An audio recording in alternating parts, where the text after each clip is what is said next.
Hi ಎಲ್ಲರಿಗೂ ನಮಸ್ಕಾರ. ವರಮಹಾಲಕ್ಷ್ಮಿ ಹಬ್ಬ ಹತ್ತಿರ ಬಂತು.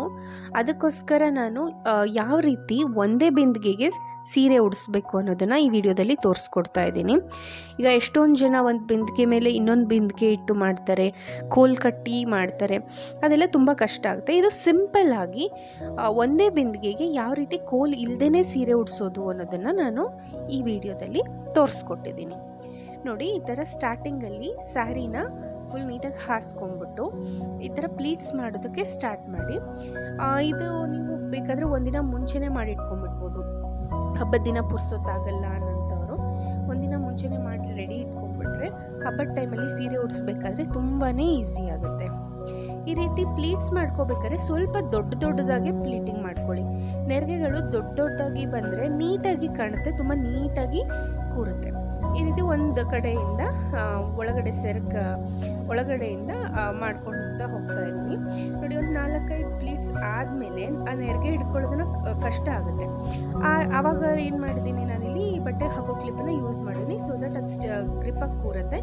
ನಾನು ನೆಕ್ಸ್ಟ್ ನೆರಿಗೆಗಳನ್ನ ಈಸಿಯಾಗಿ ಹಾಕೊಂಡ್ಬಿಡ್ಬೋದು ಅನ್ನೋ ರೀಸನ್ಗೆ ನಾನು ಬಟ್ಟೆ ಕ್ಲಿಪ್ಸ್ನ ಯೂಸ್ ಮಾಡಿದ್ದೀನಿ. ಈ ರೀತಿ ಒಂದು 5-6 ಪ್ಲೀಟ್ಸ್ ಆದಮೇಲೆ ಕ್ಲಿಪ್ ಹಾಕ್ಕೊಳ್ಳಿ. ಮತ್ತೆ ಇನ್ನೊಂದು 3-4 ಮಾಡಿದ್ಮೇಲೆ ಮತ್ತೆ ನೀವು ಆ ಕ್ಲಿಪ್ನ ಅಷ್ಟು ನೆರಿಗೆಗೂ ಸೇರಿಸಿ ಹಾಕೋಬೋದು. ಯಾಕಂದರೆ ಅದ್ರ ನೆಕ್ಸ್ಟ್ ಮತ್ತೆ ಪ್ಲೀಟ್ಸ್ ಮಾಡ್ಕೋತಾ ಹೋಗ್ತಾ ಅದು ನೆರಿಗೆ ಜಾರೋ ಚಾನ್ಸಸ್ ಇರುತ್ತೆ, ಸೈಜ್ ವೇರಿ ಆಗೋ ಚಾನ್ಸಸ್ ಇರುತ್ತೆ. ಅದಕ್ಕೋಸ್ಕರ ಅಂತ ಆ ಕ್ಲಿಪ್ಪನ್ನು ಎರಡೂ ಕಡೆ ಹಾಕ್ಕೊಂಡಿದ್ದೀನಲ್ಲ, ಅದನ್ನು ತೆಗೆದುಬಿಟ್ಟು ಮತ್ತೆ ಎಷ್ಟು ನೆರಿಗೆ ಆಗಿದೆನೋ ಅಷ್ಟು ನೆರಿಗೆಗೆ ಹಾಕೋತಾ ಇದ್ದೀನಿ ನಾನು. ಈ ರೀತಿ ಹಾಕ್ಕೊಂಡ್ರೆ ಏನಾಗುತ್ತೆ, ನಿಮಗೆ ಎಲ್ಲೂ ನೆರಿಗೆ ಜಾರಲ್ಲ, ನೀಟಾಗಿ ಬರುತ್ತೆ. ಈಗ ವರಮಹಾಲಕ್ಷ್ಮಿ ಹಬ್ಬದ ಟೈಮಲ್ಲಿ ತುಂಬಾ ಬ್ಯುಸಿ ಆಗಿಬಿಡ್ತೀವಿ ನಾವು. ಆ ಥರ ಇರೋರು ಮುಂಚೆನೇ ಪ್ಲೀಟಿಂಗ್ ಮಾಡಿ ಇಟ್ಕೊಳ್ಳಿ. ಈಗ ಆಲ್ಮೋಸ್ಟ್ ಆಗ್ತಾ ಬಂದಿದೆ. ಈಗ ನಾನು ಸೆರಗು ಒಂದು 3 ಮೊಳದಷ್ಟು ಬಿಟ್ಕೊಂಡು ಮಿಕ್ಕಿದ್ದು ಅಷ್ಟು ಸ್ಯಾರಿನೂ ನಾನು ಇದೇ ಥರ ಪ್ಲೀಟ್ ಮಾಡ್ಕೊತಾ ಇದ್ದೀನಿ. ಸೊ ದಟ್ ಇದರಲ್ಲಿ ತುಂಬ ಕಾಂಪ್ಲಿಕೇಶನ್ಸ್ ಏನೂ ಇರಲ್ಲ, ತುಂಬ ಸಿಂಪಲ್ ಆಗಿ ಆಗೋಗುತ್ತೆ.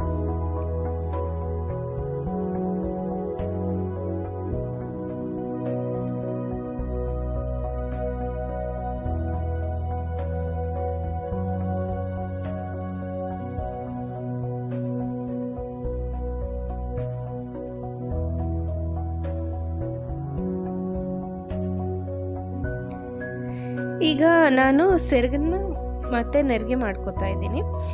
ಹೇಳಿದ್ನಲ್ಲ ಆಗಲೇ 3 ಮೊಳದಷ್ಟು ಪ್ಲೀಟಿಂಗ್ ಮಾಡ್ಕೋತಾ ಇದ್ದೀನಿ. ಚಿಕ್ಕದಾಗಿ ಬೇಕಂದವ್ರು ಚಿಕ್ಕದಾಗಿ ಮಾಡ್ಕೋಬೋದು, ಇಲ್ಲ ಸ್ವಲ್ಪ ಅಗಲ ಬೇಕು ಅಂದವರು ಅಗಲ ಮಾಡ್ಕೋಬೋದು.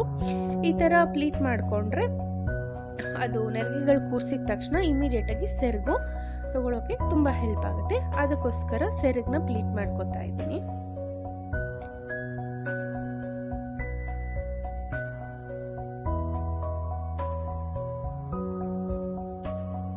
ನೀಟಾಗಿ ಜೋಡಿಸ್ಬಿಟ್ಟು ಸೇಫ್ಟಿ ಪಿನ್ನ ಯೂಸ್ ಮಾಡ್ತಾ ಇದ್ದೀನಿ ನಾನು. ಅದನ್ನು ನೀಟಾಗಿ ಜೋಡಿಸಿ ಇಟ್ಕೊಂಡು, ಕೆಲವೊಂದು ಸತಿ ಇದು ನೆರಿಗೆಗಳು ಒಂದೊಂದು ಮಧ್ಯದಲ್ಲಿ ಮಿಸ್ ಆಗುತ್ತೆ. ಅದಕ್ಕೋಸ್ಕರ 2 ಇಲ್ಲಾಂದರೆ 3 ಸೇಫ್ಟಿ ಪಿನ್ನ ಯೂಸ್ ಮಾಡಿಕೊಂಡು ನಾನು ಈ ಪ್ಲೀಟಿಂಗ್ಸ್ನ ಕೂರಿಸ್ಕೋತಾ ಇದ್ದೀನಿ.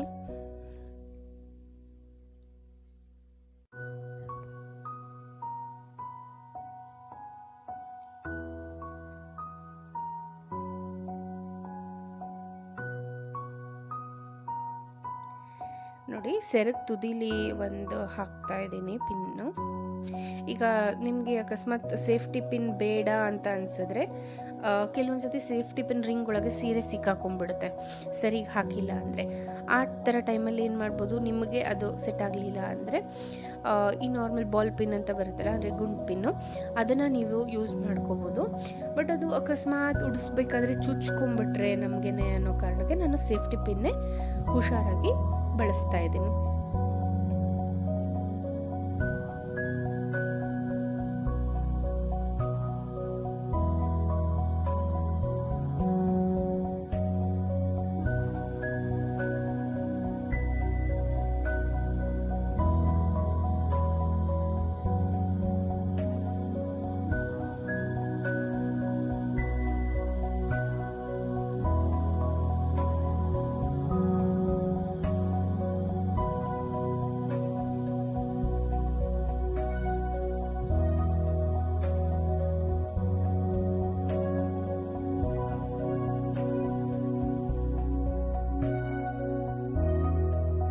ಈಗ ಸ್ಯಾರಿ ಫೋಲ್ಡಿಂಗ್ ಕಂಪ್ಲೀಟಾಗಿ ಆಗೋಗಿದೆ.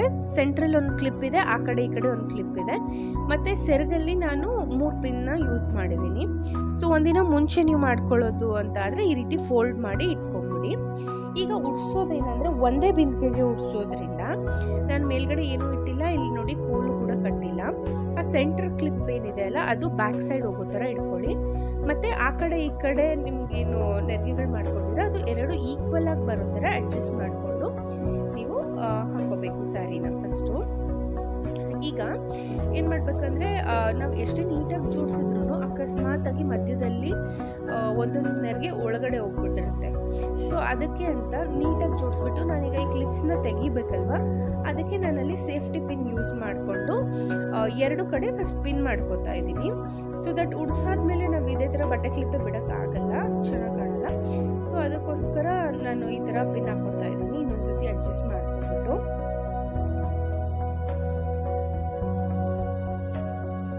ಮತ್ತು ನಾನು ಈ ನೆರಿಗೆನ ಕಂಪ್ಲೀಟಾಗಿ ಬಿಂದಿಗೆ ನೆಕ್ ಹತ್ರ ತೊಗೋತಾ ಇಲ್ಲ, ಯಾಕಂದರೆ ನಾನು ಇದ್ರ ಮೇಲೆ ಮತ್ತೆ ಇನ್ನೊಂದು ಚಂಬು ಅಥವಾ ಇನ್ನು ಬೇರೆ ಬಿಂದಿಗೆ ಇಡೋದು ಆ ಥರ ಮಾಡ್ತಾ ಇಲ್ಲ. ಅದಕ್ಕೋಸ್ಕರ ನಾನು ಸ್ವಲ್ಪ ಕೆಳಗಡೆನೆ ತೊಗೋತಾ ಇದ್ದೀನಿ. ಇದನ್ನು ತೋರಿಸ್ಲಿಕ್ಕೋಸ್ಕರ ಸ್ಟೀಲ್ ಬಿಂದಿಗೆ ಇಟ್ಟಿದ್ದೀನಿ, ಬಟ್ ತಾಮ್ರದ ಬಿಂದಿಗೆಯಲ್ಲಿ ಪೂಜೆ ಮಾಡೋದು ಶ್ರೇಷ್ಠ ಅಂತ ಹೇಳ್ತಾರೆ.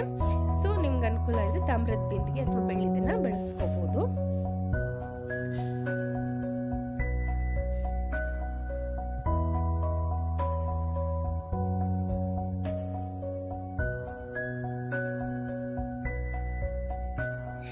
ಈಗ ಎರಡರದ್ದು ಲೆಂತ್ ಸ್ವಲ್ಪ ನೀಟಾಗಿ ಅಡ್ಜಸ್ಟ್ ಮಾಡಿಕೊಂಡು ಎರಡನ್ನೂ ಸೇರಿಸಿ ನಾನು ಮಧ್ಯದಲ್ಲಿ ಒಂದು ಪಿನ್ ಮಾಡ್ಕೋತಾ ಇದ್ದೀನಿ.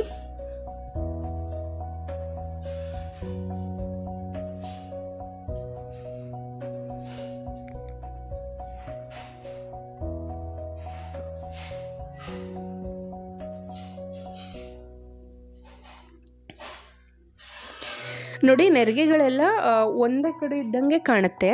ಸೊ ಅದನ್ನು ನಾವು ನೀಟಾಗಿ ಅಡ್ಜಸ್ಟ್ ಮಾಡ್ಕೋಬೇಕು, ಎರಡೂ ಕಡೆನೂ ನೀಟಾಗಿ ಅಡ್ಜಸ್ಟ್ ಮಾಡ್ಕೋಬೇಕು. ಅದನ್ನು ಸ್ವಲ್ಪ ನೀಟಾಗಿ ಎಲ್ಲ ನೆರಿಗೆನೂ ಬೇರೆ ಬೇರೆ ಕಾಣೋ ಥರ ನೀಟಾಗಿ ಅಡ್ಜಸ್ಟ್ ಮಾಡ್ಕೋಬೇಕು ಎರಡೂ ಸೈಡು. ಆವಾಗ ನಮಗೆ ಫೈನಲ್ ಆಗಿ ಅದನ್ನು ತುಂಬ ನೀಟಾಗಿ ಕಾಣಿಸುತ್ತೆ ಫೈನಲ್ ಔಟ್ಪುಟ್ಟು. ಈಗ ನೋಡಿ ಮಧ್ಯದಲ್ಲಿ ಪಿನ್ ಹಾಕಿರ್ತೀವಿ, ಅದು ಸ್ವಲ್ಪ ಒಳಗಡೆ ಹೋಗಿರುತ್ತೆ, ಅದನ್ನು ಸ್ವಲ್ಪ ಬೇರೆ ನೆರಿಗೆಯಿಂದ ಕವರ್ ಮಾಡ್ಕೋಬೇಕು. ಆಮೇಲೆ ನೀಟಾಗಿ ಜೋಡಿಸ್ಕೋಬೇಕು ಪ್ರತಿ ಒಂದು ನೆರಿಗೆನೂ.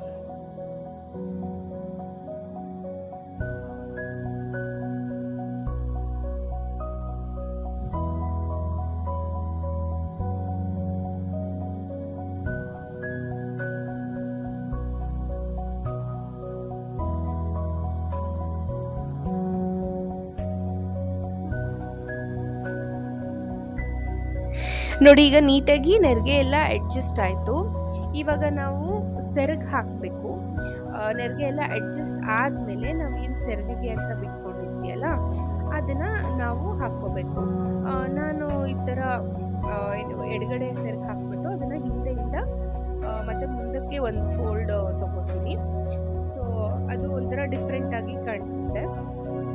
ನೋಡಿ ಈ ಥರ ಹಿಂದ್ಗಡೆಯಿಂದ ತೊಗೊಂಡ್ಬಿಟ್ಟು ಈ ಕಡೆಯಿಂದ ಅದು ಮುಂದೆ ಬರೋ ಥರ ತೊಗೋತೀನಿ. ಸ್ವಲ್ಪ ಸುಕ್ಕಾಗಿದ್ರೆ ಸಾರಿ, ಅದನ್ನು ಸ್ವಲ್ಪ ನೀಟಾಗಿ ಅಡ್ಜಸ್ಟ್ ಮಾಡ್ಕೋಬೇಕು. ಅಲ್ಲಿ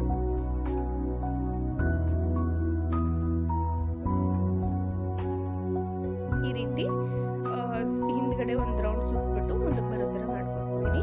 ಸೆರಗು ಸ್ವಲ್ಪ ಉದ್ದ ಬೇಕು ಅನ್ನೋಂಥವ್ರು ಇನ್ನೂ ಸ್ವಲ್ಪ ಸೆರಗಿಗೆ ಕ್ಲಾತ್ನ ಜಾಸ್ತಿ ಬಿಟ್ಕೊಂಡು ಸ್ಯಾರಿ ಜಾಸ್ತಿ ಬಿಟ್ಕೊಂಡು ಇನ್ನೂ ಸ್ವಲ್ಪ ಉದ್ದ ಬೇಕು ಅಂದರೂ ಮಾಡ್ಕೊಬೋದು.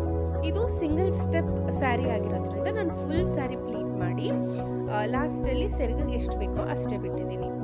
ಈಗ ಸ್ಯಾರಿ ಡ್ರೇಪಿಂಗ್ ಆಲ್ಮೋಸ್ಟ್ ಕಂಪ್ಲೀಟ್ ಆಗಿದೆ. ಇದಕ್ಕೆ ಬೇಕಾದಷ್ಟು ನಮಗೆ ಯಾವ್ದು ಬೇಕೋ ಅದು ಜ್ಯುವೆಲ್ಸ್ ಹಾಕೋಬೋದು.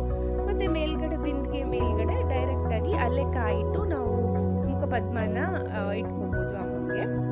ಈಗ ನಾನು ಇದಕ್ಕೆ ಡ್ಯಾಬು ಕಟ್ತಾ ಇದ್ದೀನಿ. ಸೊ ದಟ್ ಏನು ಉಡ್ಸಿರೋ ಸೀರೆ ಎಲ್ಲೂ ಲೂಸ್ ಆಗದೆ ಮಿಸ್ ಆಗದೆ ಇರಲಿ ಅನ್ನೋ ರೀಸನ್ಗೆ ಡ್ಯಾಬ್ ಕಟ್ತಾ ಇದ್ದೀನಿ. ಇದಕ್ಕೆ ನಮಗೆ ಯಾವ ರೀತಿ ಬೇಕೋ ಆ ರೀತಿ ಒಡವೆಗಳ ಅಲಂಕಾರನ ಮಾಡ್ಕೋಬೋದು. ನೋಡಿ ಇದು ಸಿಂಗಲ್ ಸ್ಟೆಪ್ ಸ್ಯಾರಿನ ಹೇಗೆ ಈಸಿಯಾಗಿ 10 ನಿಮಿಷದಲ್ಲಿ ಒಂದೇ ಬಿಂದಿಗೆಗೆ ಉಡ್ಸ್ಬೋದು ಅನ್ನೋದನ್ನು ತೋರಿಸಿದ್ದೀನಿ. ಉಡ್ಸಿರೋ ವಿಧಾನ ಇಷ್ಟ ಆದರೆ ದಯವಿಟ್ಟು ಲೈಕ್ ಮಾಡಿ, ಶೇರ್ ಮಾಡಿ ಹಾಗೂ ಸಬ್ಸ್ಕ್ರೈಬ್ ಮಾಡಿ, ಮಿಸ್ ಮಾಡಬೇಡಿ. ನೀವು ಈ ಥರ ಬೇಕು ಅಂದರೆ ಟ್ರೈ ಮಾಡಿ. ಒಂದಿನ ಮುಂಚೆನೇ ಪ್ರೀಪ್ಲೀಟ್ ಮಾಡಿಟ್ಕೊಳ್ಳಿ, ಸೊ ದಟ್ ಹಬ್ಬದ ದಿವಸ ಏನು ಕನ್ಫ್ಯೂಷನ್ಸ್ ಆಗಲ್ಲ, ಅರಿಬರಿ ಆಗಲ್ಲ, ಈಸಿ ಆಗುತ್ತೆ ಕೆಲಸ. ಈ ರೀತಿ ನಿಮಗೆ ಇಷ್ಟವಾದಂಥ ಒಡವೆಗಳನ್ನ ಹಾಕಿ ಅಲಂಕಾರ ಮಾಡಿಟ್ಕೊಂಡ್ರೆ ಲಕ್ಷ್ಮೀ ದೇವಿ ತುಂಬ ಚೆನ್ನಾಗಿ ಕಾಣಿಸ್ತಾಳೆ. ಅಲ್ಲಿ ನಾವು ಕಳಶನ ಇಟ್ಟು ಪೂಜೆ ಮಾಡ್ಕೋಬೋದು. Thank you.